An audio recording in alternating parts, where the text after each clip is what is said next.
MycoSymbiotics to start researching mushrooms in the local area, collecting local species of edible medicinal mushrooms and bringing them into cultivation, because I figured with the whole local trend that has been going on, people would really want and appreciate native species in the market.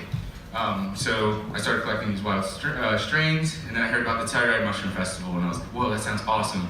But I'm putting all my money into this business. I'm like 20 years old, I just had my son, so I didn't have much funds to get myself out here. So what I decided to do was start my own mushroom festival. So we went on the 3rd annual Mycosymbotics Mushroom and Arts Festival in Harrisburg, Pennsylvania. It happens the first weekend of August every year.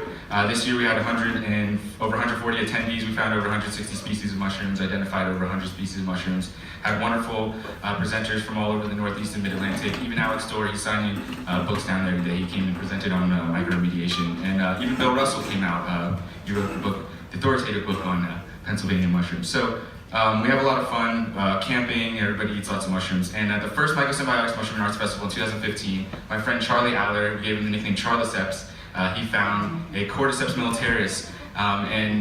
I had been studying a lot about nutrition prior to mushrooms, so I knew the nutritional benefits of the Cordyceps mushroom. And I was like, hey, please let me get that. I want to bring that into cultivation. So this was the Cordyceps that we found in Duncannon, Pennsylvania at the first annual MycoSymbiotics Mushroom and Arts Festival. We found these 2 specimens. He let me have it. I took it back to my laboratory, and I did tissue culture off that little mushroom with a little dental pit there. Out of the 20 plates I did, only 1 took, and we did a lot of work with that 1 culture. So aside from the Cordyceps militaris, I've also been doing work with the Telluride Mushroom. This is a mushroom that will grow on false truffles in the Elaphomyces genus. We find these in like pine areas and hemlock groves and the moss and things like that back home. So this was the first one I found. I took that back home, and this was already after I had known that we could cultivate the cordyceps. So I fed that the same substrate recipe and put it in the same environmental conditions and got it to produce fruiting bodies in culture.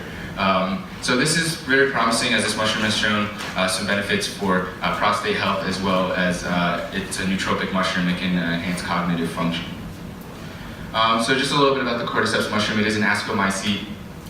I'll show some more close-up pictures of the parathecium. It has some very, very beautiful organelles where it produces its spores. So this is from the 2nd annual Mushroom and Arts Festival.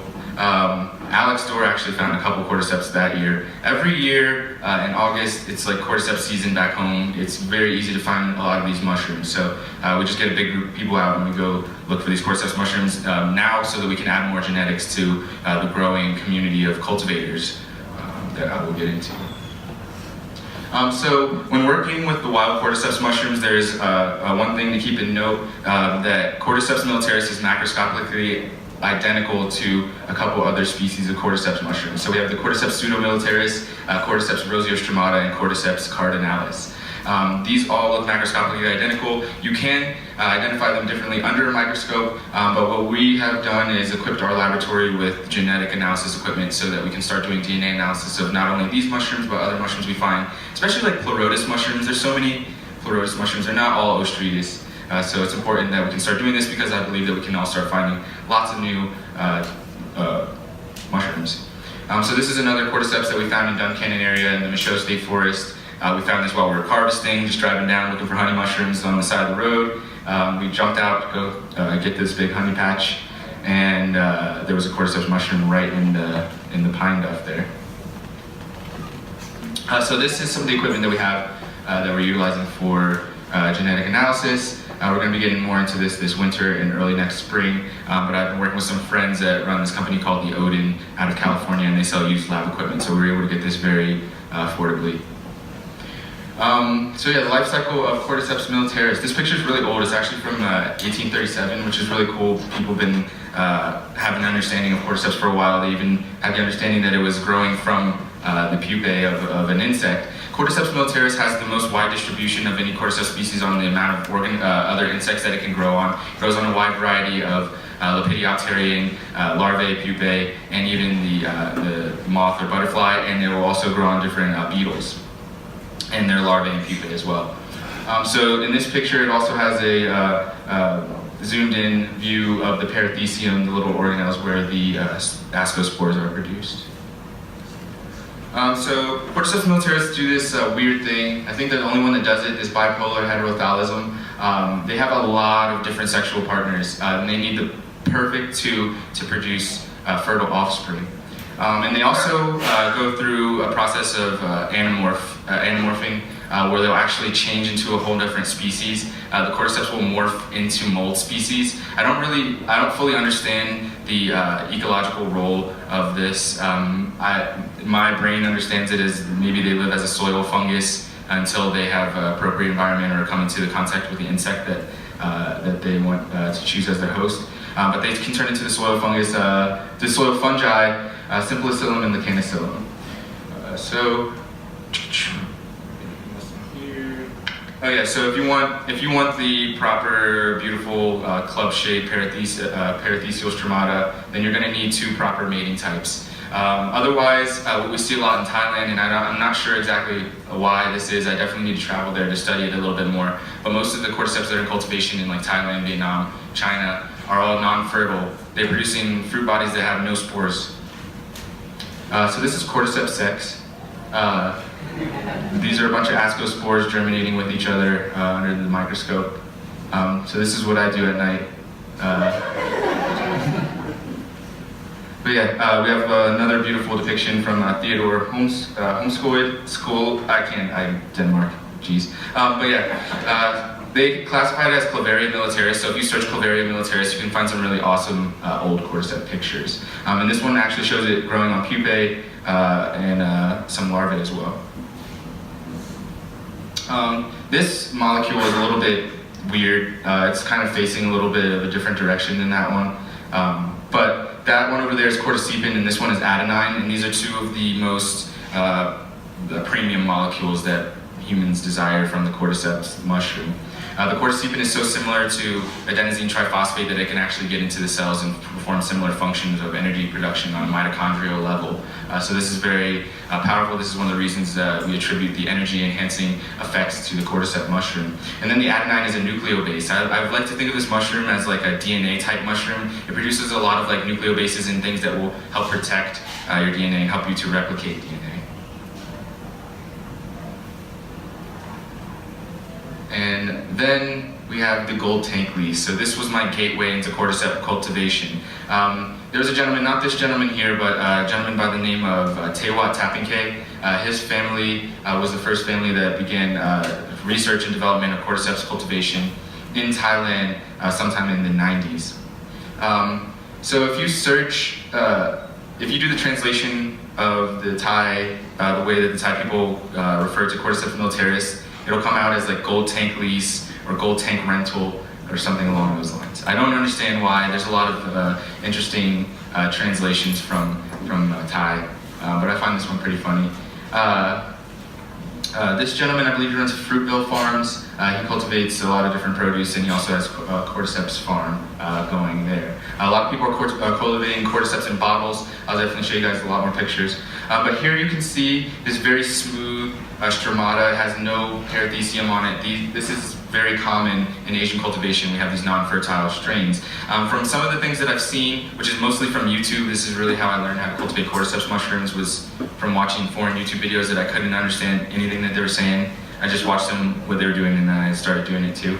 I'll see them like clone whenever they're starting new cultures instead of starting it from spore. In my process is I will actually like stick a stromata, like a fully mature stromata, to the top of a petri dish with like some Vaseline or super glue, and let the spores drop onto a petri dish, and then I'll start new spore cultures. But they just keep cloning, and I don't understand how it's not senesced, because Cordyceps militaris is one of the most fast senescent strains that I've ever worked with. They also cultivate them in eggs. They use a lot of eggs in their substrate recipes I've seen. The cordyceps mushrooms are really hungry. You gotta remember they're eating a very nutrient-dense bug. People are thinking about utilizing insects as a different protein source, understanding that how they have that much nutrition. You definitely want to hit the cordyceps with a lot of nutrition. So people use a lot of like starches, a lot of proteins like peptone, or adding eggs, and even people will use baby food formula in their substrate recipes. But some people have grown them straight out of hard-boiled eggs. I tried this. The mycelium grew through the egg, but it never fruited, and the egg got really stinky. So in our process, after we get our cultures onto a petri dish, we go directly to liquid culture because the liquid culture works way faster, and this is what I've seen in all the Asian videos, is that they work with a very nutritious liquid culture broth for expanding their cultures. So I worked a lot with just very simple sugar broths. I've done different tree saps, coconut water. They really like a lot of yeast, sugar, and we use a lot of tapioca, the tapioca starch. Is that shaken or just set? We stir that around. Every day we'll go to our liquid cultures and just give them a stir, maybe once or twice a day, just to keep the mycelium distributed. It is a little bit of a hassle, but most of the time we're around the farm, so it's not that hard to do. And we have somebody doing it back home right now too. So eventually I'll invest in an orbital shaker, and that's probably going to be the next investment for the Cordyceps farm.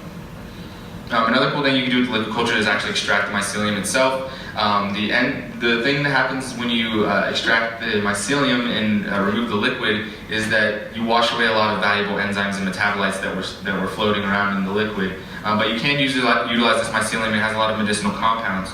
But another really cool thing you can do, which our friend Mike here did yesterday, is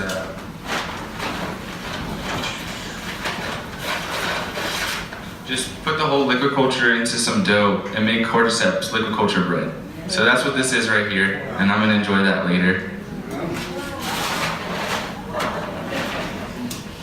So the heat of baking the bread doesn't destroy the Cordyceps? Not entirely. Some of the compounds are going to be degraded a little bit, but there's still a lot of medicinal benefits in there. So another thing I do, which I'll be talking about tomorrow morning, a lot of my work is focused on introducing these sciences and ways of producing resources for yourself to inner cities. You might have noticed I don't dress like your typical mycologist.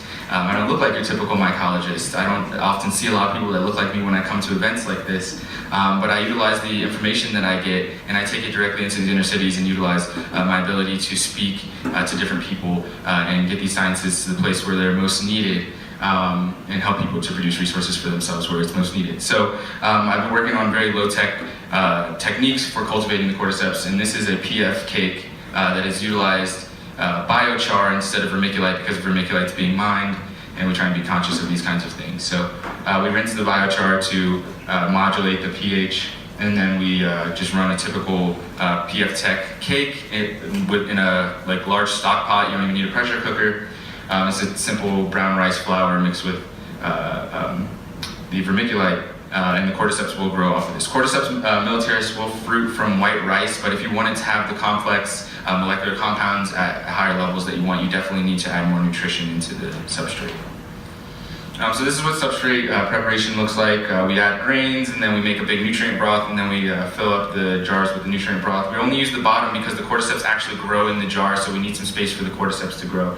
So we only have a quarter-inch, half-inch layer of substrate in there. And we use the typical polyfill in the top of the jars. That's our standard back home because polyfill is so cheap, and I bought a bag a long time ago and I still have it, so that's what we do.